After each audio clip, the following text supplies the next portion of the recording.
ಹರಿಭಜನೆ ಮಾಡೋ ನಿರಂತರ ಪರಗತಿಗಿದು ನಿರ್ಧಾರ ನೋಡೋ ಎಂಬ ಸಾಲುಗಳು ನಮ್ಮನ್ನು ದಾಸ ಸಾಹಿತ್ಯದ ಸ್ಮರಣೆಯನ್ನು ಯಾವಾಗಲೂ ಮಾಡಬೇಕು ಎಂದು ಸಾರುತ್ತದೆ. ಆಧುನಿಕ ಜೀವನ ಶೈಲಿ, ಕೆಲಸದ ಒತ್ತಡ, ಸಮೂಹ ಮಾಧ್ಯಮಗಳ ಪ್ರಭಾವ, ಅಧಿಕ ಆದಾಯ, ಕೊಳ್ಳುಬಾಕ ಸಂಸ್ಕೃತಿ, ಪಾಶ್ಚಾತ್ಯ ಸಂಸ್ಕೃತಿಯ ಅಂಧಾನುಕರಣೆ ಇತ್ಯಾದಿ ಹಲವು ಕಾರಣಗಳಿಂದ ಜನರು ಇಂದು ಧಾರ್ಮಿಕ ಆಚರಣೆಗಳು, ಸಂಪ್ರದಾಯ, ನಂಬಿಕೆ, ನಡವಳಿಕೆಗಳಿಂದ ವಿಮುಖರಾಗುತ್ತಿದ್ದಾರೆ. ಆದರೂ ವೀಕ್ಷಕರೇ, ನಮ್ಮ ಕರಾವಳಿ ಭಾಗದಲ್ಲಿ ಈಗಲೂ ಜನರು ಸಭ್ಯ ಸುಸಂಸ್ಕೃತ ನಾಗರಿಕರಾಗಿ ಉಳಿದುಕೊಂಡಿದ್ದಾರೆ, ಬೆಳೆದು ಬಂದಿದ್ದಾರೆ. ವೀಕ್ಷಕರೇ ನಮಸ್ಕಾರ, ನಾನು ರಾಧಿಕಾ. ಎಲ್ಲರಿಗೂ ಕರಾವಳಿ ವೈವಿಧ್ಯ ಯೂಟ್ಯೂಬ್ ಚಾನಲ್ಗೆ ಸ್ವಾಗತ. ಇಂತಹದೇ ಒಂದು ಸಂಸ್ಕೃತಿ, ಸಂಸ್ಕಾರ, ಶಿಸ್ತು, ಸಂಯಮ, ಸಾಮಾಜಿಕ ಕಳಕಳಿ, ಹಸಿದವರಿಗೆ ಅನ್ನ, ಬಾಹ್ಯಾಡಂಬರಕ್ಕೆ ಹೆಚ್ಚು ಒತ್ತು ನೀಡದೆ ಧರ್ಮದ ಮರ್ಮವನ್ನರಿತು ಆಧ್ಯಾತ್ಮಿಕ ಉನ್ನತಿಯ ಸೊಗಡನ್ನು ನಿರ್ಮಲ ಭಕ್ತಿ ಭಾವದಿಂದ ಭಜನೆಯ ಮೂಲಕ ಪ್ರತಿ ವರ್ಷವೂ ಆಯ್ದ ಭಜನಾ ತಂಡಗಳ ಸಮನ್ವಯದೊಂದಿಗೆ ನಮ್ಮ ಉಡುಪಿ ಜಿಲ್ಲೆಯ ಕಾರ್ಕಳ ತಾಲೂಕಿನ ನೀರೆ ಗ್ರಾಮದ ಸಾಗ ವೀರಮಾರುತಿ ಭಜನಾ ಮಂದಿರದ 60ನೇ ವರ್ಷದ ಭಜನಾ ಮಂಗಲೋತ್ಸವ ಸಂಭ್ರಮವನ್ನು ಆಚರಿಸುತ್ತಿದೆ.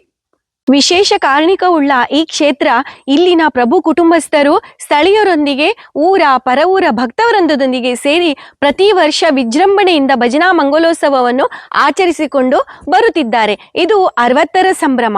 ನಮ್ಮ ಕರಾವಳಿ ವೈವಿಧ್ಯ ಯೂಟ್ಯೂಬ್ ಚಾನಲ್ನಲ್ಲಿ ನಾವು ಕೈಗೊಂಡ ಭಜನೆಗೊಲಿವ ಭಜರಂಗಿ ಕಾರ್ಯಕ್ರಮವನ್ನು ನಾವು ಪ್ರತಿ ಶನಿವಾರದಂದು ಜರುಗುವ ಕಾರ್ಯಕ್ರಮದಲ್ಲಿ ಇಲ್ಲಿಯವರೇ ಆದ ಭಕ್ತರು, ಕುಟುಂಬಸ್ಥರು ಇವರೊಂದಿಗೆ ಇಲ್ಲಿನ ವಿಶೇಷತೆಯನ್ನು ಹಾಗೂ ಕಾರಣಿಕದ ಪ್ರಭಾವವನ್ನು ತಿಳಿದುಕೊಳ್ಳಲಿದ್ದೇವೆ.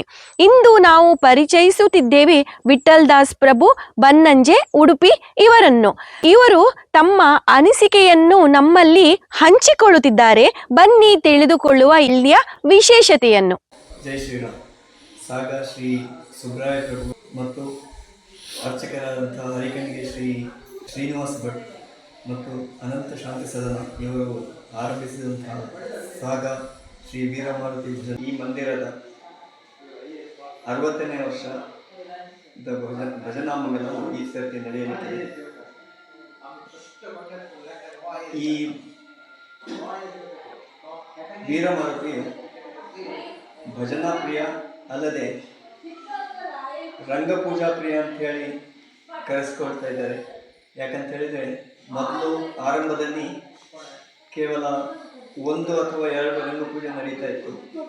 ಆದರೆ ಈಗ ಪ್ರತಿ ಶನಿವಾರ 2ರಿಂದ 5 ರಂಗಪೂಜೆಯನ್ನು ಪಡೆದುಕೊಳ್ತಾ ಜನರಿಗೆ ಅನುಗ್ರಹ ಮಾಡ್ತಾ ಇದ್ದಾರೆ.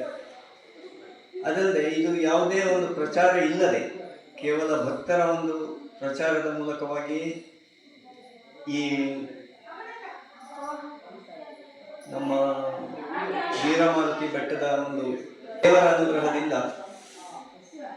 ಇದು ಅನುಚಾನವಾಗಿ ನಡೆದುಕೊಂಡು ಬರ್ತಾ ಇದೆ.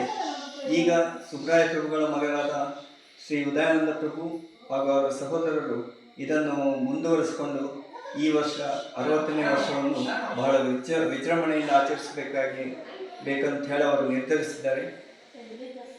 ನೀವೆಲ್ಲ ಬಂದು ಭಕ್ತಾಭಿಮಾನಿಗಳೆಲ್ಲ ಬಂದು ಪ್ರಸಾದವನ್ನು ಸ್ವೀಕರಿಸಿ ದೇವರ ಅನುಗ್ರಹಕ್ಕೆ ಪಾತ್ರರಾಗಬೇಕಾಗಿ ವಿನಂತಿ.